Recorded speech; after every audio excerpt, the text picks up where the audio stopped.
मेरी पहचान सिर्फ इतनी है कि I am born in India. Bharat मेरी पहचान है, भारत मेरा सम्मान है, भारत मेरा अभिमान है। आप मुझसे सब कुछ छीन सकते हो, मेरा तन, मेरा लहू, हर कुछ, मुझसे मेरी पहचान भारतीय होने की नहीं छीन सकते, और वही मेरी आइडेंटिटी है। मैं भारतीय हूं, इस पर बहुत गर्व है, और इससे ऊपर कोई गर्व मुझे चाहिए भी नहीं। मैं भारत मां का बेटा हूं पहले, उसके बाद एक मां ने मुझे जन्म दिया है इस भारत स्थल, भारत भूमि पर। उसी के लिए कुछ लिखा था ये कि काश मेरी जिंदगी में सरहद की कोई शाम आए, जब कुछ हो तो बॉर्डर पर हो। काश मेरी जिंदगी में सरहद की कोई शाम आए, काश मेरी जिंदगी मेरे वतन के काम आए।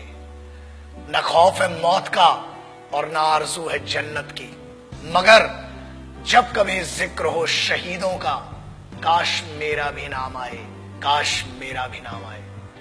This is what I would love to introduce myself like that. अगर कोई पूछे कि कौन था वो, जब कोई पूछे मेरे बारे में, तो मेरी ये पहचान लिख देना, उठाना मेरा कमांडो डैगर और छाती पे हिंदुस्तान लिख देना। कोई पूछे पागल था वो कौन, तो भगत सिंह और क्रांतिकारियों का चेला और इंकलाब का गुलाम लिख देना।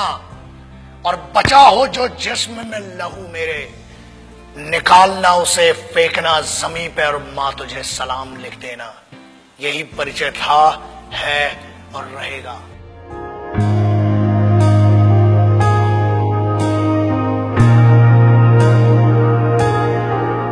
आजकल बहुत एक मुद्दा चल रहा है, देशभक्ति।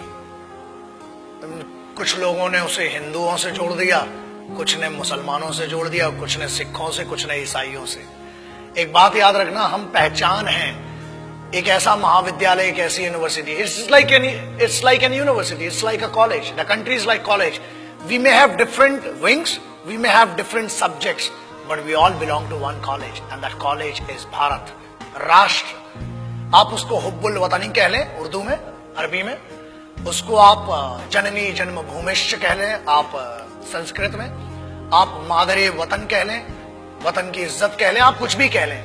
आज बहुत जरूरी हो गया है उस ट्रेटर, उस गद्दार, या बेहतर लैंग्वेज में उसको गद्दार और चूतिया कहेंगे, उसकी बात करना जो आज की डेट में बड़ा सेलिब्रिटी बन के फिर रहा है।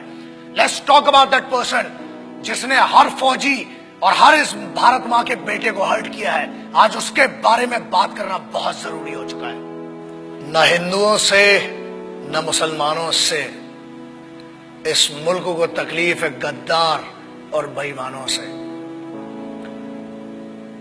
जिन्हें हम हार समझ बैठे थे गला अपना सजाने को, वही अब नाग बन बैठे हम ही को काट खाने को। पिछले 2-3 महीने it has been disturbing me a lot. I being an Indian, I being a soldier, I being a simple son of this motherland, feel hurt, disheartened, and at the same time I feel pity for them. बुरा लगता है। कारण यह, लोग कहते हैं कि हम कुछ कर नहीं सकते।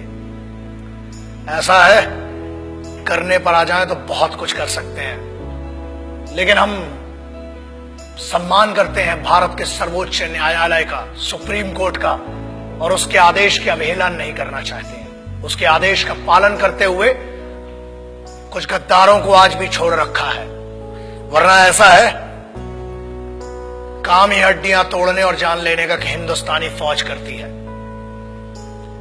किसी ने कहा, मैं उन गद्दारों का शायद नाम भी लेना पसंद नहीं करूंगा, बिकॉज वो इतना भी डिजर्व नहीं करते कि उनका नाम इस जुबां पर आए। बट एक चीज बोलना बहुत जरूरी है। कुछ लोगों ने यह कहा कि भारतीय सेना रेपिस्ट है। अगर घरों में बैठे हो ना, और अगर तुम्हारी बहनें और तुम्हारी माएं घर से निकल के जा रही हैं, तो सिर्फ ये हिंदुस्तानी फौज है जिसकी दम पे तुमने भाई होने का, बाप होने का फर्ज नहीं निभाया होगा, मगर this is the only Indian armed forces which maintain that dignity of a soldier and maintains that brotherhood. आपकी बहनें, आपकी माएं अगर सुरक्षित हैं तो वो भारत की सेनाएं हैं जिनके कारण है। बोलने के पहले सोचा करो। और किस्मत बहुत अच्छी थी कि फौज के सामने नहीं बोला, वरना जो हीरो बना दिया ना इस देश में, फौज तुम जैसों को छोड़ती भी नहीं। मगर ये भारत का संविधान है, this is the constitution of India, जिसने बांध रखा है हमारे हाथों को। क्रोध करना मेरी आदत नहीं है, मगर आता है गुस्सा। इसलिए आता है क्योंकि चाणक्य ने कहा था कि अक्सर मैंने झूठे लोगों को मुस्कुराते हुए देखा है। जो सच बोलता है और दिल से बोलता है उसको गुस्सा बहुत आता है। और ये गुस्सा इस बात का है कि इस देश में कुत्तों को मारने की परमिशन नहीं है, इसलिए अभी तक बचे हुए हो। फौज को रेपिस्ट बोलते हो? Ask your sisters and your mothers, ask your family members. If there are 10 young boys and if there is a single soldier, ask a girl, ask a young girl, where would she go for the help and whom would she ask for the help? And I ensure this, that girl would go to a soldier and ask, and she'll say one thing, certainly she'll say and she'll use this word, भैया मेरी मदद कीजिए। क्या है ये? जवानी संभल नहीं रही है तो बताओ। 23 साल में शहीद आजम भगत सिंह, राम प्रसाद बिस्मिल, अशफाकुल्ला खान, चंद्रशेखर आजाद बड़ा बड़ा काम करके चले गए। बहुत गर्मी है, अरे सेना ज्वाइन करो, भारत की फौज, आओ दुश्मनों से लड़ो ना। घर के अंदर क्यों दुश्मनी का माहौल बनाते हो? एक बात कही गई जिसपे बड़ा दर्द हुआ कि अफजल, अरे वो गद्दार टेररिस्ट, उसके लिए बोलते हो, उसको हीरो बना दिया तुमने, वरना कोई जानता भी नहीं था। ऐसे बहुत आए गद्दार, बहुतों को फांसी लगाई। उसको कहा गया कि अफजल हम शर्मिंदा हैं, तेरे कातिल जिंदा हैं। I feel ashamed for these guys. तेरे कातिल मतलब क्या है? What do they want to say? तेरे कातिल कौन हुए? भारत का संविधान, सर्वोच्च न्यायालय ने उसको फांसी सुनाई है। हर हक दिया इस बात का कि पहले आपकी पिटीशन दायर हो, आपके ऊपर पूरा मुकदमा चलाया गया।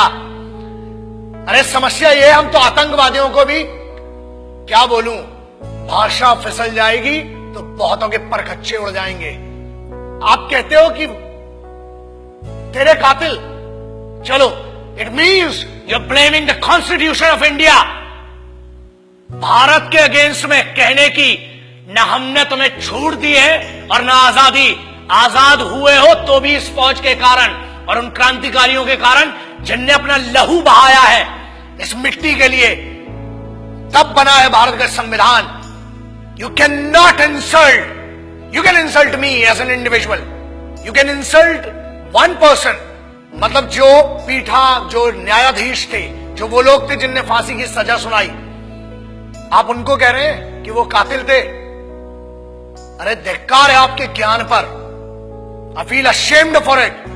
पहले आप अपने फैक्ट्स क्लियर करें। अरे जेएनयू के एक लौंडे ने ये कह दिया तो उसको हीरो बना दिया, एंड नो वंडर्स अगली बार मेंबर ऑफ पार्लियामेंट बन के बैठेगा तुम्हारी छाती के ऊपर। हीरो बनाने वाले तुम हो। मुझे किसी से पर्सनल कोई प्रॉब्लम नहीं है, इनकी औकात भी नहीं है मुझसे पर्सनल प्रॉब्लम रखने की। लेकिन एक बात याद रखना, किसी एक बेवकूफ ने यह कह दिया कि भगत सिंह जैसा है। अबे शर्म करो and clear your facts before you compare that guy with revolutionaries. कौन थे वो? किसकी बात कर रहे हो? उस इंसान की who can not deliver 2 right sentences in one particular language. आप उसकी कंपैरिजन कर रहे हो जो भारत के संविधान को गद्दार कह रहा है। आप उनकी बात शहीद आजम, भगत सिंह, सुखदेव, राजगुरु ऐसे लोगों से कर रहे हो। कौन थे वो? पता है तुम्हें? तुम एक क्लास के एक छोटे से सब्जेक्ट को पढ़ के ज्ञानी बताते हो और तुम ये कहते हो कि क्रांति लाओगे। क्रांति होती क्या है? क्रांति सबसे पहले शुरू होती है राष्ट्र से। भारत मां या मिट्टी, I don't want to name this nation Bharat Mata और anything, but I want to say something. ये मेरी तो मां है और मेरे जैसे कई पागलों की मां है।